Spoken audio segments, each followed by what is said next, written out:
Так что любовь к танцам – это главное. Балет – каторга в цветах.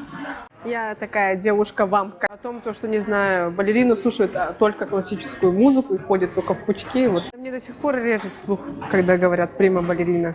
Сначала сидишь, никуда не выходишь, правда, что все соблюдаешь, а потом уже на стенку лезешь. Меня тянет туда, где тепло.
Ну, случайность или судьба – это, я думаю, как каждый сам думает.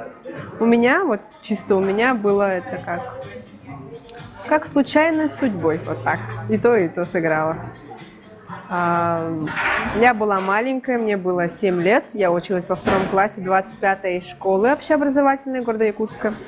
И пришла мой педагог, как в будущем оказалось, это заслуженная артистка республики Зинаида Николаевна Попова. Она отбирала детей, она зашла в класс. Я помню, такая милая женщина зашла в класс и начала смотреть наши физические данные. Она, помню, посмотрела мою стопочку. Стопа – это выгиб, подъем. И что-то я помню, как другие мои одноклассники показывали мостики, вот это вот все. А я не понимала, зачем она вообще пришла. Ну ладно, хорошо, она ушла. Потом на следующий день моим родителям звонят с балетной школы и просят прийти на просмотр. Ну вот, потом мы едем с мамой туда, и меня принимают.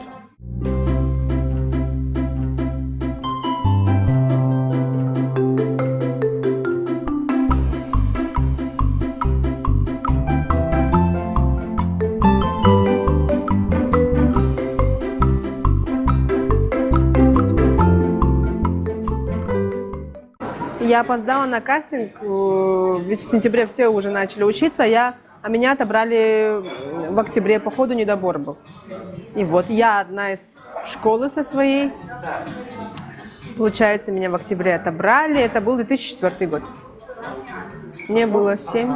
Я вот этого точно не помню, с какой конкурс был. Просто она ходила, скорее всего, по классам, как вообще ходят тоже. Я знаю, что такое есть. И смотрят просто одаренных детей, проверяют физические данные, музыкальный слух, ну и вообще внешность.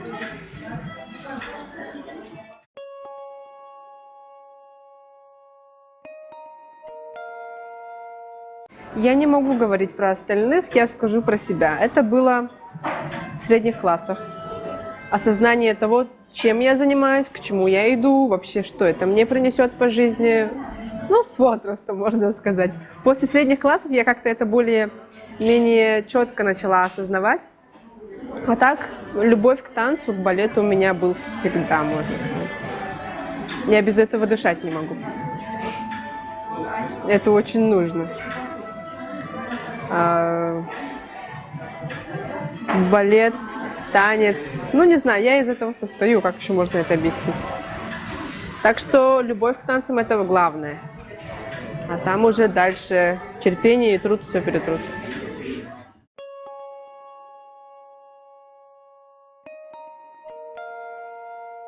импровизации, ну, как сказать. Вообще весь танец все равно классический, он состоит из элементов, которым уже 300 лет. Да, но так или иначе танец, он все равно состоит из соединения того элемента с другим элементом. А там уже дальше хореографы могут себе придумывать, что хотят. Главное, что основа-то классическая.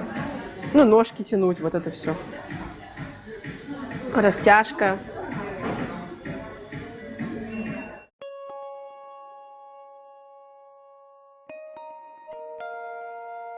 Что ж, то, что нечеловеческий труд, это да. То есть человеческий, но очень трудный труд. Балет «Каторга в цветах».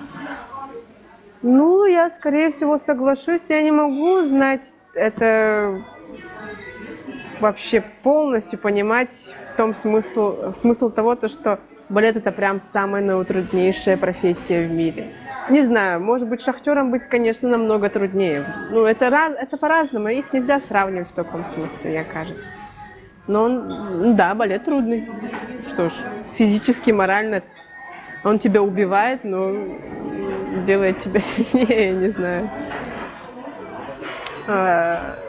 Вот это вообще непонятно, когда вот так спрашивают. Неимоверно трудное. Ну что легко? Быть секретарем, наверное, легко?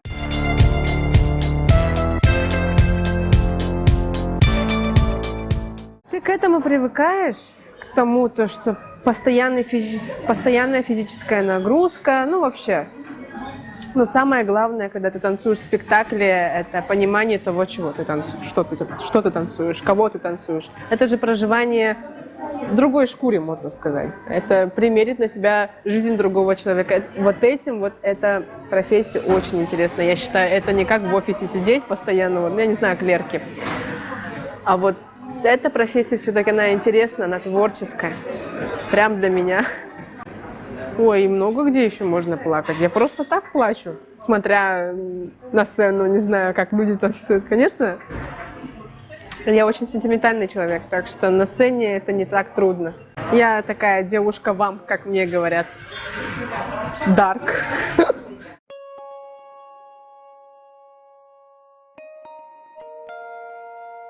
Тема, ну как начинается? С кардебалета. Кардебалет состоит, ну это полностью, ну вы знаете, что такое кардебалет. Это как бы, объясню простым языком, это подтанцовка сзади. Например, 32 лебеди – это кардебалет. Они всегда танцуют как симфония. Они должны все быть одинаковыми, и это и рождает вот эту вот красоту того, что много людей стоят на сцене и делают все одинаково.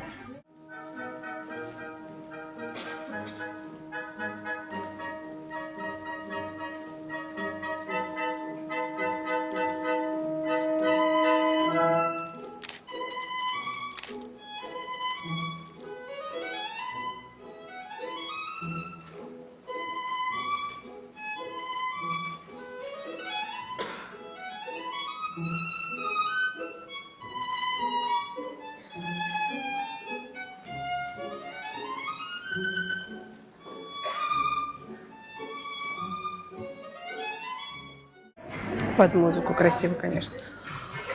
После кардебалета идет, так, ну что можно, именно попроще возьму, идут корифеи. Корифеи – это девочки, мальчики, которые танцуют двоечки, троечки, вот эти вот партии. То есть из кардебалета всегда выделяют иногда типа двоек, троек, четверо людей выделяется, и они как бы называются корифеи. Потом идут солисты, идут вторые солисты, первые солисты, ведущие солисты и примы, и премьеры.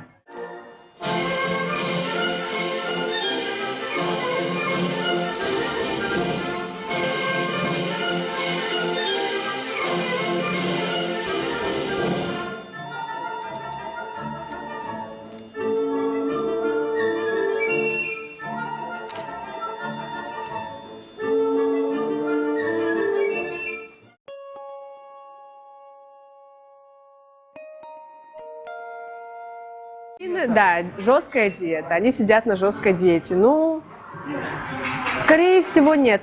Потому что такие колоссальные нагрузки, так или иначе тебе надо кушать. Вот. А главное не переедать. Знать свою меру, но кушать обязательно надо. Но я не знаю, если кто-то себя морит голодом, это ужасно. Иногда надо схуднуть, иногда надо наоборот. Нормально. Здесь нормально. Если тебе надо подсушиться, или, ну, можешь сесть на диету.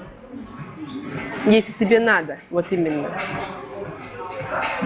Визуально видно, что там, вот там прибавилось, ты вот.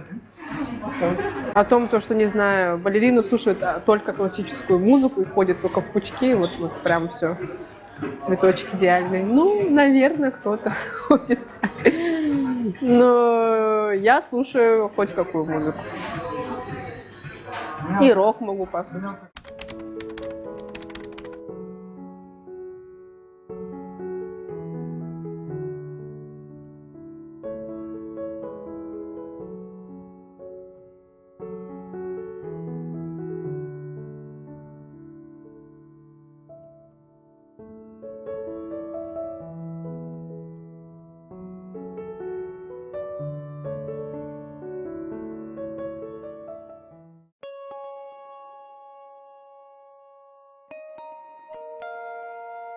Когда я была в Японии, я увидела, как сортируют мусор. Ой, сколько там. Там каждый день недели, например, в среду приезжает грузовик за бумажными отходами, картонными.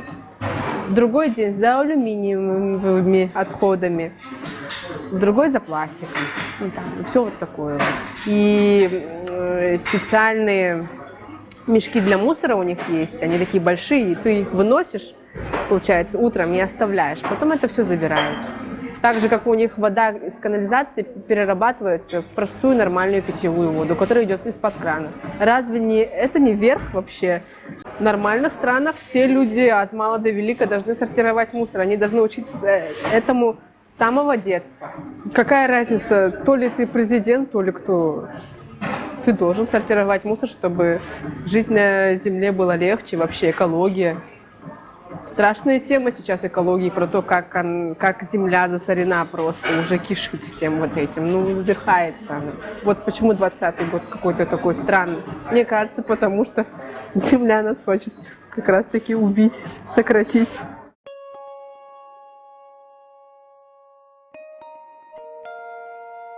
Вообще другой мир. А так, вообще Запад, не только Запад, вообще вот такие развитые страны, они мне близки именно по менталитету, по людям, не знаю, как они себя ведут. Ну, в России у нас очень много того, что русская душа, это все. Ну, я это понимаю, менталитет тут другой совершенно. Но просто мне жизнь их, она все-таки очень размеренная и правильная, вот прям правильная. А вот некоторые люди у нас совершенно этого не понимают, и меня это удивляет иногда.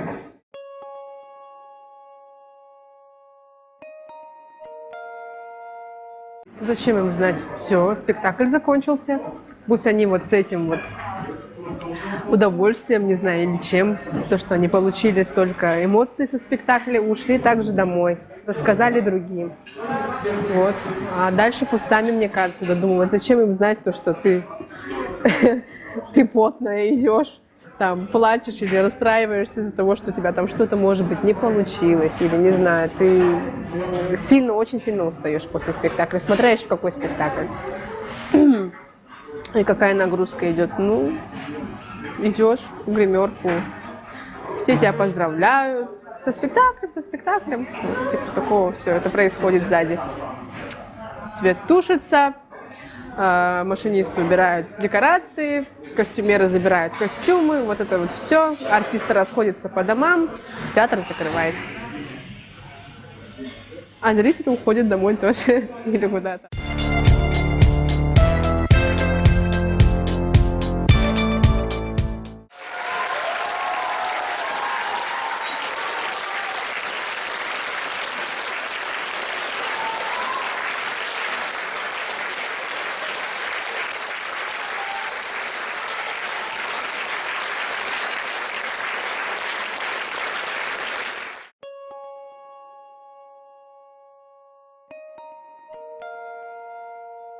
За день, за два тело явно, я сильно его не нагружаю. Ну, за день.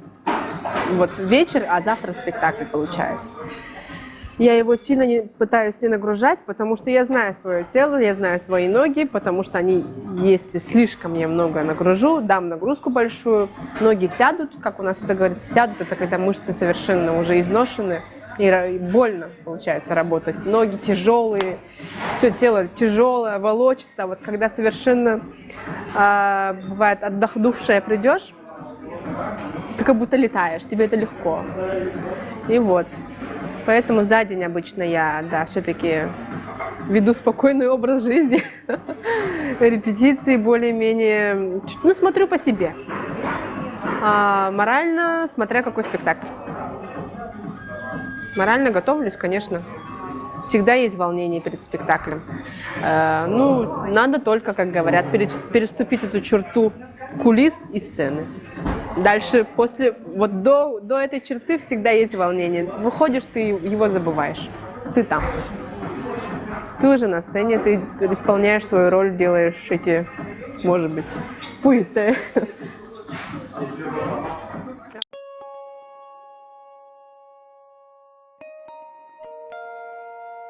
Конечно, есть разница между балетными школами, международными школами. В России все-таки методика у всех одинаковая, так как в те годы, в свое время, все педагоги, которые выпускали в централизованных вузах, чуть не сказала местах, а-ля типа МГАХ, Московская государственная академия хореографии, АРБ имени Вагановой, Академия русского балета в Питере.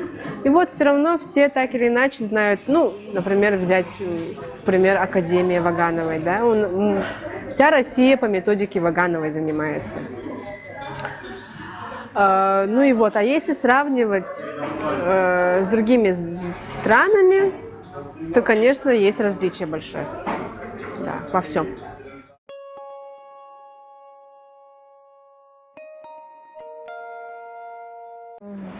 Быт танцоров в Якутии чем отличается? Ну, во-первых, мы же живем на Дальнем Севере. Получается, у нас физика отличается. Мы же не голландцы, да, там двухметровые, с длинными ногами. Вот, так или иначе. Нет, и такие бывают, конечно. Я в общем говорю. И быт отличается тем, что мы, например, дольше учимся. Вот. В Центральной России учится 8 лет. Я проучилась подготовкой 3 года плюс, получается. Я 4 года. Нет, 3, 11 лет я училась. Потому что сначала была подготовка 3 года, и потом уже как 8 лет обучения, как и везде, в Центральной России. Дольше разогреваешься. В смысле, тело свое разогреваешь. Ну, холодно, потому что. Ну, и не знаю. Что еще? А в остальном все одинаково, мне кажется.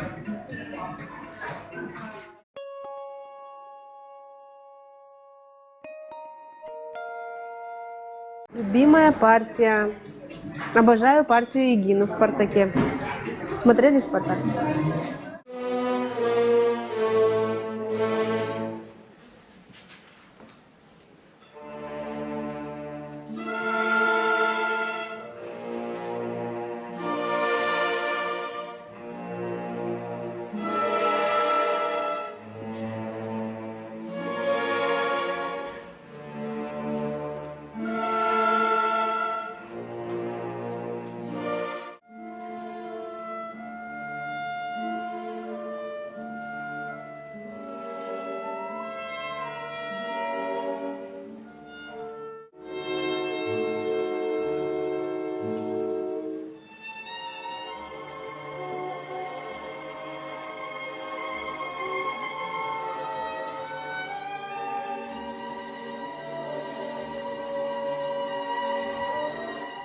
Ну вот, обожаю эту роль. Что еще сказать?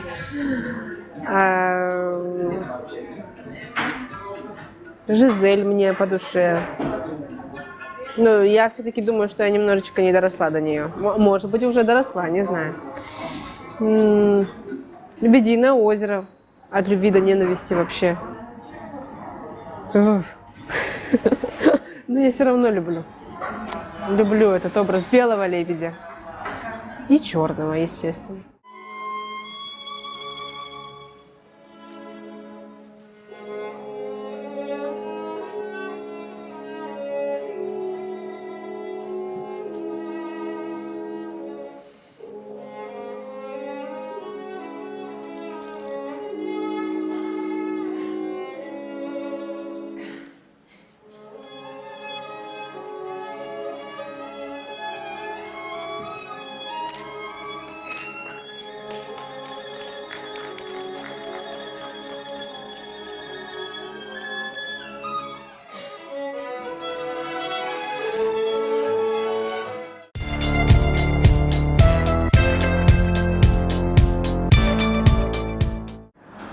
Еще какие спектакли мне нравятся? Ну как, все спектакли, это же твои дети, можно сказать. Та роль, которую ты вынашиваешь очень долго. И репетируешь, и готовишь, ну и показываешь. Это как откровение на сцене. Не, из-за костюмов не, ну не, нет. Из-за костюмов спектакль я точно не полюблю. Из-за музыки, может быть. Нет.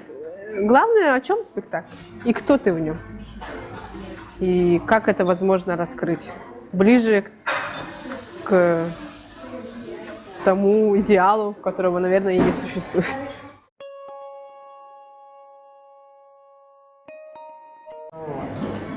Ну, всегда нехватка хореографов.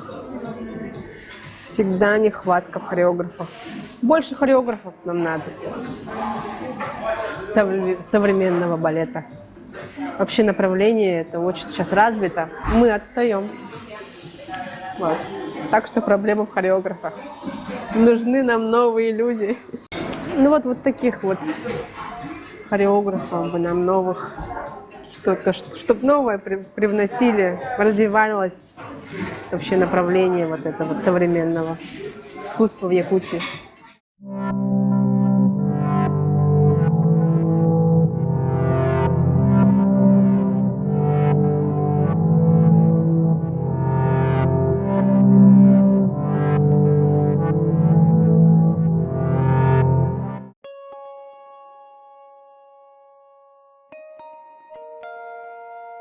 Мне до сих пор режет слух, когда говорят прима-балерина.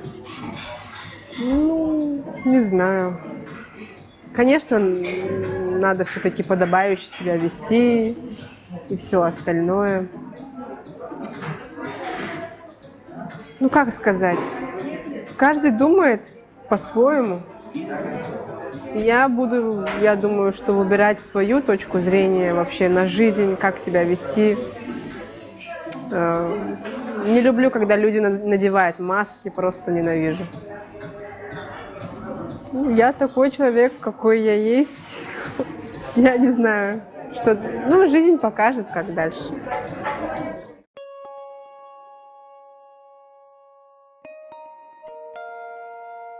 Это правда. Но деградация у меня точно началась в марте, да? У нас как раз должна была быть премьера через неделю. 12 стульев. И все. Все закрылось, постановщики улетели, нас всех по домам на неизвестный срок. Ладно, сначала сидишь, никуда не выходишь, правда, что все соблюдаешь, а потом уже на стенку лезешь через 2 месяца. Ну, все меня поймут. Что ж я тут рассказывать начну. Вообще, я очень сильно хочу на сцену, очень сильно хочу. Не знаю, мне плохо. Больше духовное, но физически я и так занимаюсь. Пытаюсь поддерживать. Пытаюсь. Дома, скажи? Да, дома. Ну и есть место, где я могу пойти и позаниматься. А вдруг еще на целый год надо? Не надо так говорить. Он пришел, и он, скорее всего, и не уйдет. Ну, вот предсказатель. Мы так каждые 3 года будем постоянно вспоминать про него. И опять все вспышки, вспышки, вспышки.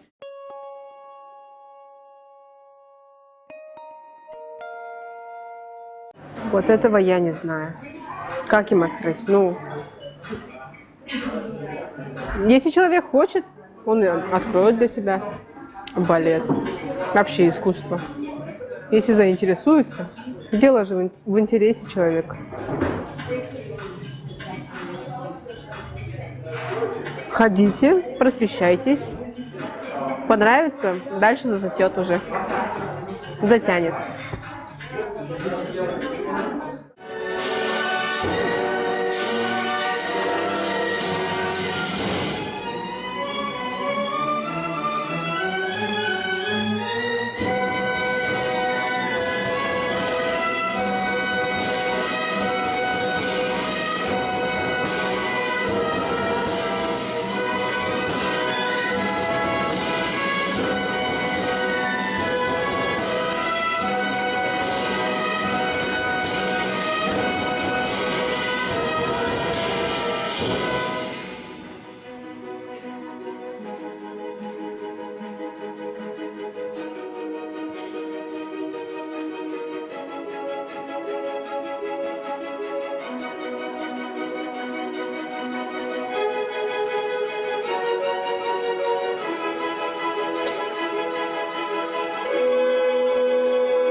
Может быть и бинокль. Ну, у каждого свои способы. Ну, вам легче было с биноклем, конечно. У меня зрение плохое. Но сильно близко нельзя смотреть, кстати, спектакли. Знать, как вам лучше будет. Я знаю, например, точно свой ряд, где мне удобно. Мне тоже глаза плохие. Вот. А все-таки балет не надо смотреть близко. Все-таки видеть, как люди стараются, потеют, это тоже не то. Надо видеть как картинку. Еще полностью ее воспринимать. Вот.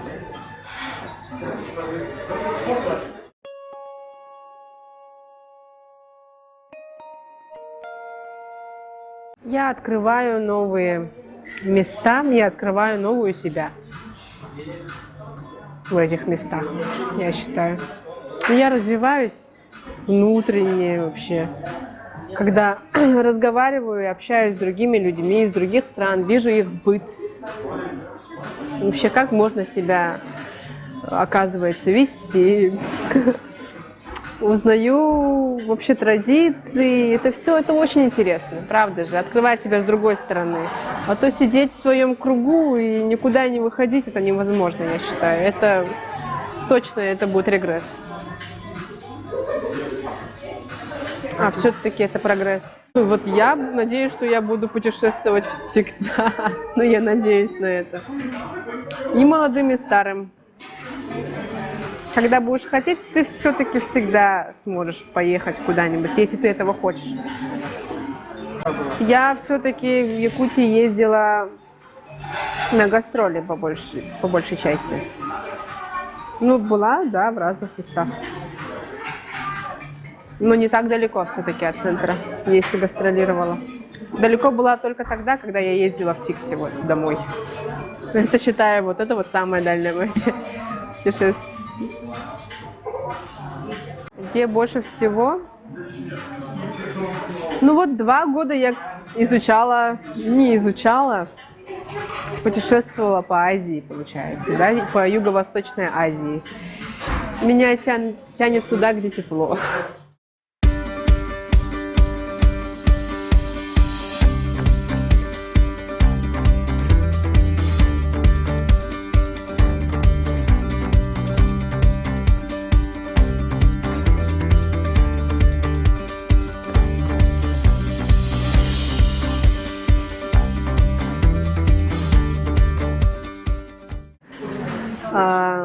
Где мне понравилось? Ну, конечно же, это Бали.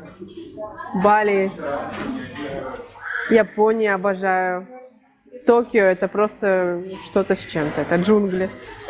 Мне нравится, вот когда город пульсирует вообще, это очень интересно, энергия идет. Не люблю, кстати, бывать в деревнях, вот. Но это не мое. Я не такой человек. Мне больше нравится все-таки город.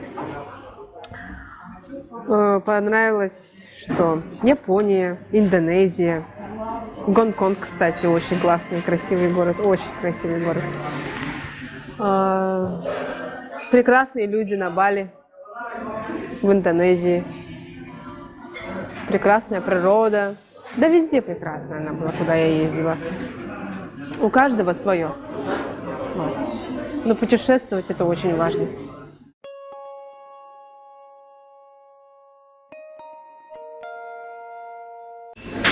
Что ты любишь поесть? Мороженое или пирожное? Пусть будет пирожное. Кола или морс? Кола. Петь или танцевать? Ой, и то, и то. Якутия или Бали? Якутия и Бали. И то, и то. А что ты больше всего любишь поесть? Я обожаю пасту с семгой. Сливочным соусом. Много ли у тебя друзей не танцоров? Да, кстати, много. А когда ты в последний раз ходила в театр не по работе? Ой, И в какой? какой театр не по работе? Ну, имеется в виду до коронавируса. Ходила на наши же спектакли, в которых я не стою. А какое кино тебе по жанру нравится? И конкретно какое? Конкретно не могу сказать. По жанру люблю мелодрамы, комедии, драмы, ужастики. Я не знаю. Триллеры обожаю еще. А режиссер любимый есть, да? Режиссер? Мне нравится Кристофер Нолан. Режиссер. Ну вот, Нолан. Нолан красавчик. О чем мечтаешь сейчас? Сейчас?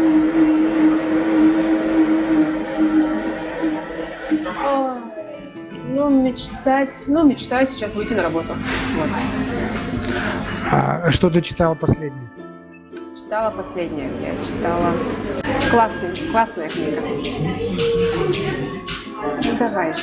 Джон Марс, The One. Единственный. Каких людей ты не любишь? Что? Каких людей ты не любишь? Каких людей? Двуличных. Не люблю, когда врут, лгут постоянно. Рисуют все. Я не знаю, как это. А что может тебя порадовать в другом человеке? Что меня может порадовать? Доброта и честность. Доброта, честность и доброжелательное отношение к людям. Ну, большое спасибо за интервью, Венера. Желаем тебе творческих успехов, быстрее выйти на работу. Ну а нашим зрителям приятного просмотра. Спасибо большое.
этническая культура в 20 веке сумела освоить эпоху модерна. Именно только в 20 веке. И вот когда у тебя есть на уровне подсознания свое этническое, свое этно, которое еще не утрачено, свои корни, и когда ты вполне органично смог освоить эпоху модерна, то именно тогда культура может выстрелить, осуществить что-то новое, современное, причем весьма уникальное. Если вот брать балет, балет сам является продуктом эпохи модерна, классический балет. Это эпоха русского серебряного века, когда русский балет выстрелил и сделался образцом для балета во всем мире. Точно так же вот эту ситуацию можно экстраполировать на нашу современность и сказать о том, что вот потребность в хореографии – это как раз очень глубокое, наверное, онтологическое по существу желание культуры реализоваться вот в этой форме, как современный балет, привнося то, что наработано эпохой модерна, и то, что имеется в твоей этнической культуре. И вот новая хореография, как определенная форма, способна, на наш взгляд, осуществить это.